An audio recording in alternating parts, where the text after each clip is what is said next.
80 का दशक हम में से कईयों के जीवन का ऐसा गोल्डन पीरियड था जिसके साथ हमारी खूब यादें जुड़ी हुई हैं।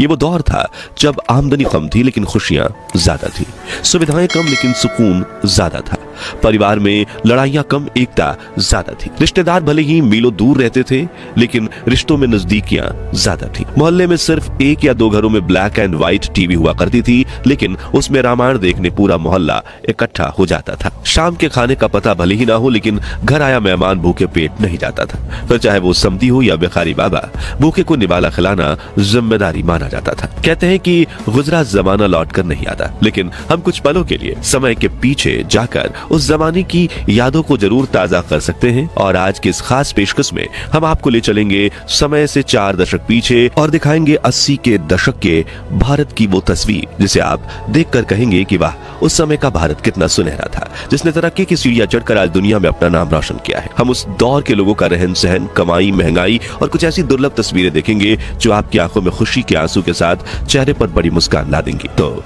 चलिए चलते हैं इस सुहाने सफर पर। ग्रामीण जीवन। 80 के दशक में भारत के ग्रामीण इलाकों में कुछ ज्यादा बदलाव नहीं आया था। आजादी के 30 सालों बाद भी वहां के लोग ज्यादा पढ़े लिखे नहीं थे। ज्यादातर ग्रामीण परिवार खेती पर ही निर्भर रहा करते थे। गांव में लोगों के मकान भले ही कच्चे हों लेकिन बड़े सुकून से उन मकानों में लोग रहते थे, जबकि आज बंगले में रहने वाले लोग भी सुकून से नहीं रह पाते। उस दौर के कच्चे घरों में खिड़कियों के नाम पर दीवारों में सिर्फ बड़ा सा छेद हुआ करता था जहां से सूरज की रोशनी आकर घर में उजाला फैला देती थी। ग्रामीण बाजारों में लोग छोटी सी दुकान खोल लेते थे जिसमें रोजाना कुछ 20 से 30 रुपयों का व्यापार हो जाता था। जिसके पास दुकान का किराया भरने की सुविधा नहीं होती वो अपने शरीर पर ही सामान लटकाकर एक चलती फिरती दुकान बन जाते थे। ग्रामीण इलाकों में बिजली होना तो एक सपने जैसा होता था। गांव के चौराहे पर एक स्ट्रीट लाइट लगाना भी पंचायत की बड़ी उपलब्धि माना जाता था। हर तरफ कच्ची सड़कें हुआ करती थी जिन पर साइकिल, बैलगाड़ी, टांगा चलाना भी एक अनोखी कला थी। इन कच्ची सड़कों की वजह से लोग बारिश में काफी परेशान होते थे। उस समय लोगों में अपनापन था और भाईचारा भी बहुत ज्यादा हुआ करता था। लालच नाम की चीज तो हुआ ही नहीं करती थी।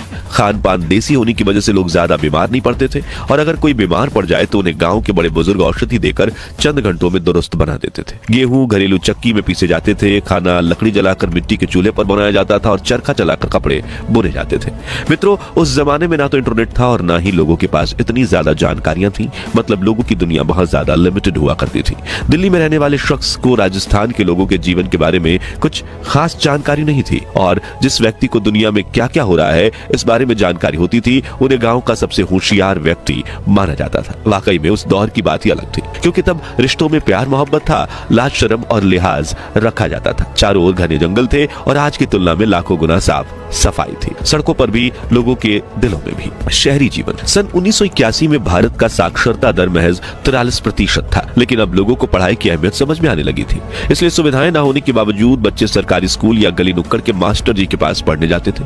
जैसे कि कोलकाता की इस तस्वीर में बच्चे धूप में एक पुरानी लकड़ी की खटिया पर बैठकर पढ़ाई कर रहे हैं। वह इस दुर्लभ तस्वीर में यूनिफॉर्म पहने स्कूल जा रही बच्चियों चूहों को दाना खिला रही है और ये दीवार पर इंग्लिश सिखाने की एडवर्टाइजमेंट्स लगी हुई है। मित्रों, आज फूड और ग्रोसरी डिलीवरी और टेक्नोलॉजी की काफी बड़ी उपलब्धि माना जा रहा है, लेकिन ये कॉन्सेप्ट तो सालों पुराना है। जब रोज सुबह दूध वाले भैया एक ही समय पर घर की घंटी बजाते थे और बिना मिलावट के गाय भैंस का ताजा दूध डिलीवर कर जाते थे, उस वक्त शहरों में हिंदुस्तान, अम्बेसडर और पद्मनी जैसी गाड़ियां सड़कों पर काफी दिख जाती थी। लेकिन जिनके पास गाड़ी खरीदने जितनी आमदनी नहीं होती थी वो या तो अपनी साइकिल खरीद लेते थे या फिर साइकिल वाले तांगे पर सफर करते थे। देश विदेश में ब्रांड्स की काफी कमी थी, इसलिए गर्मियों में सड़क किनारे कच्चा सोडा या गोली सोडा काफी बिका करती थी। घर घर में 24 घंटे पानी नहीं आता था, बल्कि मोहल्ले में पानी निकालने के लिए हैंडपंप लगा होता था। सुबह सुबह गली के नुक्कड़ पर दादा लोग अखबार लेकर बैठ जाते थे क्योंकि देश और दुनिया की जानकारी पाने का वही एकमात्र जरिया था। उस दौर में कई परिवार के सभी लोग छोटे मोटे काम किया करते थे, जैसे कि सिलाई, सब्जी बेचना, जूते पॉलिश करना, तांगा चलाना वगैरह, क्योंकि उस दौर में आज की तरह दिखावा करने का कोई ट्रेंड नहीं था और लोगों के लिए कोई भी धंधा छोटा बड़ा नहीं था। बस मेहनत से 2 रोटी कमाने का जरिया था। कमाई और महंगाई। 80 का दशक ये वो दौर था जब देश को आजाद हुए काफी कम समय बीता था। राजनीति में काफी ज्यादा उथल पुथल मची हुई थी। इंदिरा गांधी सरकार ने देश में 21 महीनों की इमरजेंसी लगाई थी, जिससे देश के करोड़ों लोग इतने परेशान हो चुके थे कि कहा जाता है कि आपातकाल के बाद देश में कांग्रेस सरकार के खिलाफ बिजली का खंभा भी चुनावी मैदान में उतर जाता तो जनता उसे भी जिता देती, और हुआ भी यही था। सन 1977 में देश में पहली बार गैर कांग्रेसी जनता पार्टी की सरकार बनी। मोरारजी देसाई, जगजीवन राम, चौधरी चरण सिंह समेत पार्टी के कई नेताओं में प्रधानमंत्री बनने को लेकर तकरार होने लगी और इंदिरा गांधी भी संसद में अपनी वापसी की तैयारियां कर रही थी। कुल मिलाकर राजनीतिक स्तर पर काफी हलचल मची हुई थी और नेता जनता के बारे में सोचने से ज्यादा